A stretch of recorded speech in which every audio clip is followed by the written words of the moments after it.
तो फ्रेंड्स, कैसे हैं आप लोग। इस वीडियो में आपको 10 नंबर का एक्स्ट्रा फायदा होने वाला है। बताते हैं कौन कौन सा फायदा है। पहला फायदा आपका है कि ये तो सब्जेक्टिव सभी प्रश्न है। दूसरा फायदा है कि आपको सब्जेक्टिव में कौन कौन सा ऑब्जेक्टिव हो सकते हैं उसको बताया गया है।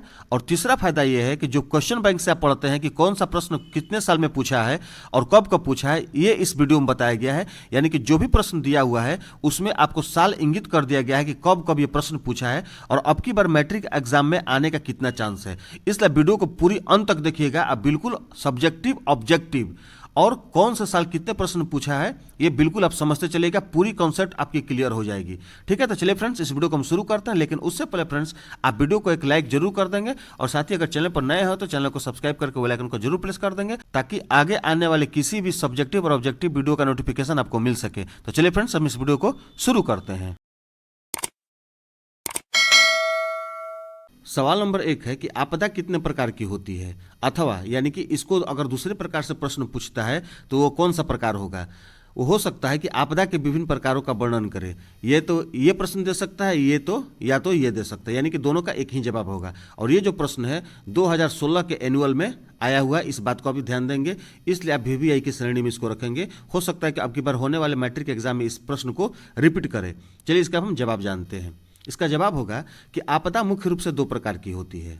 याद रखेंगे, ये ऑब्जेक्टिव और सब्जेक्टिव दोनों में आ सकता है। पूछ देगा वहां पर कि आपदा कितने प्रकार की होती है, ऑप्शन दे देगा 2, 3, 4, 5। अब उसमें से आपको सही ऑप्शन को चुनना है। ठीक है, इसलिए ऑब्जेक्टिव भी जानना जरूरी है और सब्जेक्टिव भी जानना जरूरी है। तो चलिए हम सब्जेक्टिव जो प्रश्न लेकर लिए हुए हम इसको जानते हैं।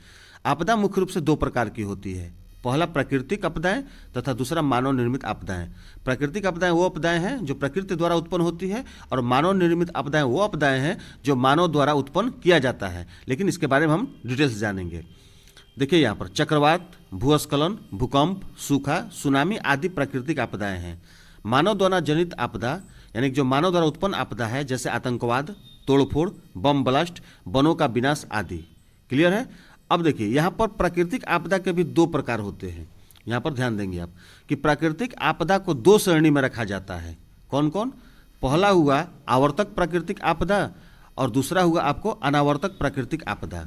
ठीक है, अब हम देखेंगे आवर्तक प्राकृतिक आपदा में कौन कौन आता है और दूसरा अनावर्तक प्राकृतिक आपदा में कौन कौन से आते हैं। देखिए, भूकंप, सुनामी, चक्रवात आवर्तक आपदाएं हैं, अर्थात इनकी पुनरावृत्ति हो सकती है। इसे इंसान रोक नहीं सकता, यानी कि ये इंसान की बस की चीज नहीं है। सिर्फ सतर्क रहकर ही बचाव किया जा सकता है। ठीक है। अनावर्तक प्राकृतिक आपदा में बाढ़, अतिवृष्टि, अनावृष्टि आदि प्रमुख हैं। इनकी आने की कोई निश्चितता नहीं रहती है, यानी कि कोई समय सीमा नहीं है, आ भी सकती है और नहीं भी आ सकती है। क्लियर है, कॉन्सेप्ट क्लियर होना चाहिए आपका। चलिए अब हम प्रश्न संख्या 2 देखते हैं। प्रश्न संख्या 2 है कि प्राकृतिक आपदा एवं मानव जनित आपदा में अंतर उपयुक्त उदाहरणों के साथ प्रस्तुत कीजिए। इसमें 2 प्रश्न है फ्रेंड्स, आप इसको याद रखेंगे। पहले प्रश्न को हम समझ लेते हैं। और ये प्रश्न बोर्ड मॉडल है और 2014 में एक बार आ चुका है। इस बार भी हो सकता है कि होने वाले मैट्रिक एग्जाम में आपको ये प्रश्न रिपीट करें, इसलिए आप इसको जरूर याद रखेंगे।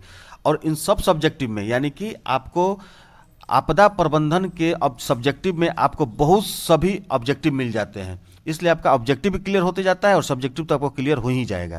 तो चलिए हम समझते हैं पहले प्रश्न को। प्रश्न कह रहा है कि प्राकृतिक आपदा एवं मानव जनित आपदा में अंतर बताइए। यानी कि पहला प्रश्न के अंतर बताइए और दूसरा है कि उदाहरणों के साथ प्रस्तुत कीजिए। यानी कि प्राकृतिक आपदा में कौन कौन से आते हैं और मानव जनित आपदा में कौन कौन से आते हैं। चलिए हम पहले प्राकृतिक आपदा के बारे में समझते हैं। ऐसी आपदाएं जो प्राकृतिक कारणों से घटती हैं प्राकृतिक आपदाएं कहलाती हैं। क्लियर है। जैसे सूखा, बाढ़, भूकंप, सुनामी, भूस्खलन, चक्रवात आदि प्राकृतिक आपदाएं कहलाती है। यानी कि ऐसी आपदाएं जो प्रकृति द्वारा घटित होती है वो प्राकृतिक आपदाएं कहलाती है। अब हम मानव जनित के बारे में जानेंगे। मानव जनित आपदाएं जो खुद मनुष्य द्वारा उत्पन्न की गई समस्या है वो मानव जनित आपदाएं होती हैं। जैसे कि आतंकवाद हो गया, बम ब्लास्ट हो गया, जैसे कि पहले प्रश्न में हम जाने तोड़फोड़ हो गया, वनों का विनाश हो गया। वन के विनाश से होता क्या है, जो हमारे जनजीवन और पर्यावरण दोनों पर प्रभाव पड़ता है। तो ये मनुष्य द्वारा उत्पन्न की गई समस्या ही है। आगे है कि प्राकृतिक आपदाओं को दैविक मान लिया जाता है और मनुष्य इससे बचने में अपने को असहाय महसूस करता है। कॉन्सेप्ट क्लियर है। चलिए प्रश्न संख्या हम 3 देखते हैं। प्रश्न संख्या 3 है कि आपदा प्रबंधन की संकल्पना को स्पष्ट करते हुए आपदा की आवश्यक अनिवार्यता का वर्णन कीजिए। या देखिए दूसरे प्रकार से जो प्रश्न पूछेगा, आपदा प्रबंधन के उद्देश्यों की विवेचना करें। यानी कि दो प्रकार से आपको प्रश्न पूछ सकता है और ये प्रश्न 2015 में एनुअल में आया हुआ है, इस बात को आप ध्यान देंगे। इसमें जो भी प्रश्न आपको बताया गया है साल के साथ बताया गया कि कब ये प्रश्न आपको पूछा, यानी कि क्वेश्चन बैंक का पूरा काम ये कर रहा है, इसलिए आप इस पर ध्यान देते चलेंगे और प्रश्नों को, एक प्रश्न को भी आप मिस नहीं करेंगे, सभी प्रश्नों को ध्यानपूर्वक सुनेंगे ताकि आपको ये प्रश्न का जो जवाब है आपको याद हो जाए। तो चलिए इसका जवाब हम जानते हैं। आपदाओं को घटित होने से रोकने, उनकी तीव्रता को कम करने तथा घटित हो जाने के उपरांत उनसे होने वाली क्षति को यथासंभव कम करने के लिए किए जाने वाले विभिन्न उपायों को आपदा प्रबंधन कहते हैं। स्पष्ट है? इसके अंतर्गत आपदाओं का पूर्वानुमान, क्षति की तीव्रता को घटाने संबंधी उपाय, चिकित्सा संबंधी सुविधा तथा पुनर्वास के उपाय जैसे कई कार्य सम्मिलित किए जाते हैं।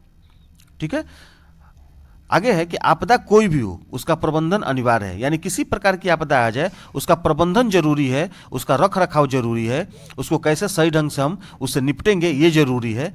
आपदा से न सिर्फ विकास कार्य अवरुद्ध होते हैं वरन विकास कार्यों में कई कठिनाइयां उत्पन्न होती है।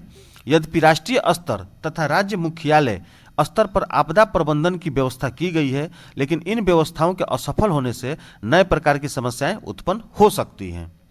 क्लियर है? चलिए हम 4 नंबर प्रश्न देखते हैं।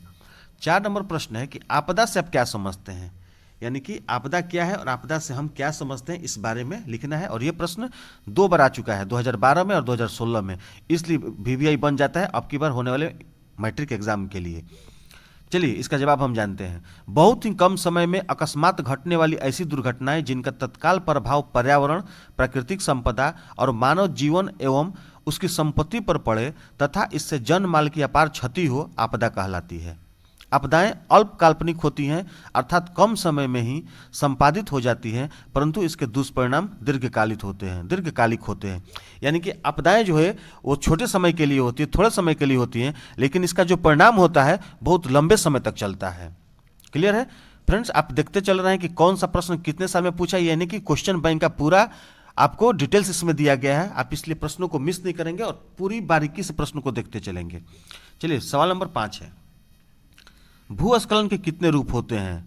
भूस्खलन यानी कि मिट्टी कटने या मिट्टी धंसने या मिट्टी क्या बोलते हैं, मिट्टी को घिसक जाने के कितने प्रकार होते हैं, इसके बारे में हम जानेंगे। और यह प्रश्न 2012 में आया हुआ है, इस बात को भी आप याद रखेंगे।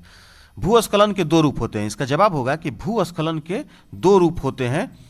पहला है मृदा स्खलन, इसमें नदियों के किनारे या पहाड़ों की मिट्टी गिर पड़ती है। पहला है मृदा स्खलन, इसमें नदियों के किनारे या पहाड़ों की मिट्टी गिर पड़ती है। अब आगे देखेंगे दूसरा प्रकार भूस्खलन के, इसमें पहाड़ सहित मिट्टी गिरती है। इसमें पहाड़ सहित मिट्टी गिरती है, दोनों में जान माल की भारी हानि होती है। यानी कि आर्थिक और जन, यानी कि जन की भी हानि होती है और धन की भी हानि होती है। जम्मू कश्मीर, हिमाचल प्रदेश एवं उत्तराखंड भूस्खलन वाले क्षेत्र है। क्लियर है? चलिए प्रश्न संख्या हम 6 देखते हैं। प्रश्न संख्या 6 आपका 2018 में एनुअल में आया हुआ है, इस बात को भी आप ध्यान देंगे। 2018 में एक बार पूछ चुका है, हो सकता है कि अब की बार होने वाले मैट्रिक एग्जाम में भी ये प्रश्न आपको रिपीट करे, इसलिए आप सभी प्रश्नों को ध्यानपूर्वक सुनिएगा। चलिए जानते हैं आपदा प्रबंधन की आवश्यकता क्यों है। प्रश्न संख्या 6 कह रहा है कि आपदा प्रबंधन यानी कि आपदा अगर आ जाती है तो उसका प्रबंधन की क्यों आवश्यकता है, क्यों जरूरी हो जाता है। इसका जवाब होगा कि आपदा कोई भी हो उसका प्रबंधन आवश्यक है। आपदा से न केवल विकास कार्य अवरुद्ध होते हैं वरन विकास कार्यों में कई व्यवधान भी उत्पन्न होते हैं। आपदाओं को रोकने, उनकी तीव्रता को कम करने तथा घटित हो जाने के उपरांत उनसे होने वाली क्षति को यथासंभव कम करने के लिए आपदा प्रबंधन, इसको इंग्लिश में क्या बोलते हैं, डिजास्टर मैनेजमेंट की आवश्यकता होती है।